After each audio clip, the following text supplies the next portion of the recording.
হাসিনার ছোট বোন শেখ রেহানারও ব্যাংক সংক্রান্ত তথ্য তলব করা হয়েছে। চাওয়া হয়েছে শেখ মুজিবুর রহমান মেমোরিয়াল ট্রাস্টের ব্যাংকের হিসেবও।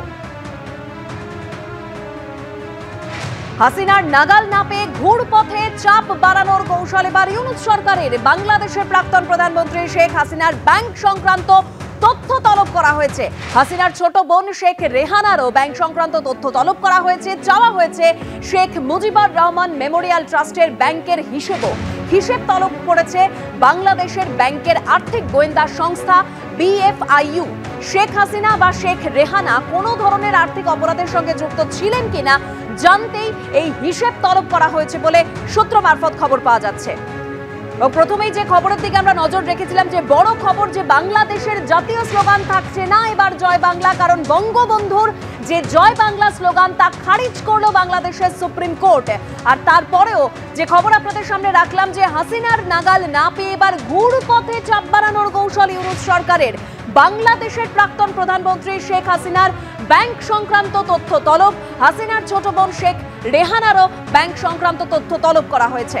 সরাসরি কথা বলবো, রাজশ্রী দত্তগুপ্ত আমাদের সঙ্গে রয়েছেন এই মুহূর্তে। রাজশ্রী, যে শেখ হাসিনার নাগাল না পেয়ে যে ঘুরপথে বাংলাদেশের ইউনূস সরকারের একটা চাপ সৃষ্টির কৌশল, যেভাবে ব্যাংকের তথ্য তলব করা হচ্ছে যাতে তারা কোনো অপরাধের সঙ্গে যুক্ত রয়েছে কিনা বা ছিল কিনা সেটা দেখার জন্য। দেখো, যেটুকু গতকাল যেভাবে বিদেশ সচিব পর্যায়ের বৈঠকের পরে বাংলাদেশের তরফে বিবৃতি দেওয়া হয়েছিল, তাতে রাজনৈতিক বিশ্লেষকরা মনে করছেন হাসিনা শুধুমাত্র এখন উপলক্ষ, এটাও কিন্তু ভারতকে চাপে রাখার একটা কৌশল। এবং গতকাল তুমি জানো যে বিদেশ সচিব পর্যায়ের বৈঠকে হাসিনাকে কেন ভারত সাপোর্ট করেছে, 16 বছর ধরে হাসিনার শাসনকে কেন ভারত মদত দিয়েছে, এই ধরনের প্রশ্ন বিদেশ সচিব পর্যায়ের বৈঠকে বাংলাদেশের তরফে তোলা হয়েছে। এবং হাসিনার এই যে যাবতীয় কর্মকাণ্ড, সেটাকে অত্যন্তভাবে সমালোচনার চোখে দেখে বাংলাদেশ। এবং বাংলাদেশে এই বিরাট সময়কাল ধরে শোষণ চলেছে, অত্যাচার চলেছে, এইটা বাংলাদেশের অন্তর্বর্তী সরকার মনে করে। এইভাবে বাংলাদেশ ভারতকে বলেছে, অর্থাৎ ভারতকে চাপে রাখার কৌশলের একটা বলতে পারো এখন উপলক্ষ হাসিনা। ধন্যবাদ Rajshri.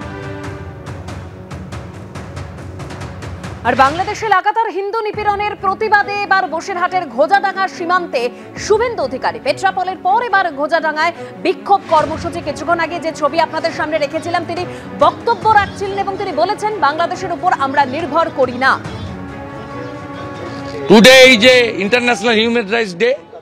Today we protest against the atrocity against our Hindus in Bangladesh. Human rights violation happening in every day, in every hour. The Yunus government is doing nothing.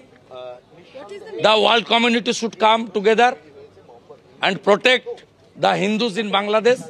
They are minority in Bangladesh.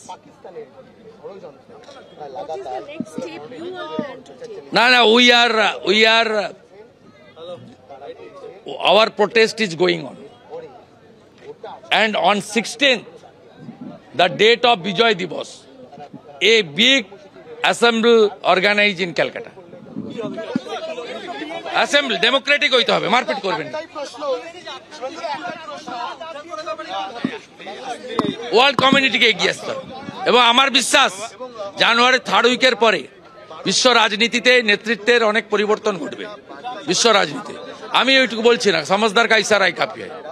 America, Bharat, Britain যারা মানবতাবাদী দেশ, এই জঙ্গিবাদকে নির্মূল করতে চান, তারা এগিয়ে আসবেন, সবাই মিলে ব্যবস্থা নেবেন।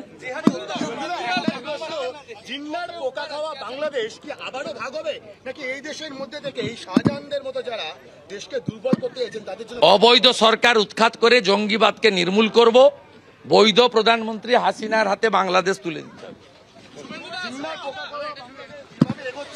একের পর এক দাবি করছে এদের হাতে চলে গেছে, ওটা র্যাডিক্যাল ফোর্সের হাতে চলে গেছে বাংলাদেশ। আমি